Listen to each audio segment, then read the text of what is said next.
ప్రభావం చూపుతోందని అన్నారు.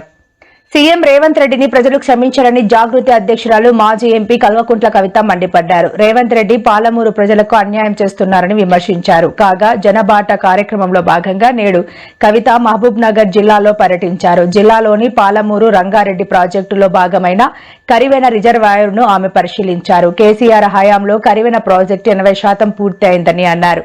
కాంగ్రెస్ అధికారంలోకి వచ్చి 2 ఏళ్లు కావస్తున్నా ప్రాజెక్టు అడుగు కూడా ముందుకు పడలేదని విమర్శించారు. పాలమూరు ప్రజలు రేవంత్ ను ఎన్నటికీ క్షమించబోరని కవిత ఫైర్ అయ్యారు. మాటలన్నీ తప్పిండ్రు. వాళ్ళంతటా వాళ్ళు కష్టపడి 2 రూపాయలు సంపాదించుకుందామంటే మీరు దాడులు చేస్తున్నారు, కేసులు పెడుతున్నారు. నేను గౌరవ ముఖ్యమంత్రి గారిని గుర్తు చేస్తా ఉన్నా, మీరు ఏదైతే ఆటో డ్రైవర్లకు 12,000 ఇస్తామన్నారో తక్షణం అది రిలీజ్ చేయండి. ట్యాక్సులు రద్దు చేస్తామన్నారు, అది రిలీజ్ చేయండి. ఇవన్నీ పక్కకు పెట్టి మీరు హైదరాబాద్ కు వస్తున్నటువంటి వాళ్ళని కూడా కొత్త రూల్స్ తీసుకొచ్చి వాళ్ళని ఇబ్బంది పెడుతున్నారు.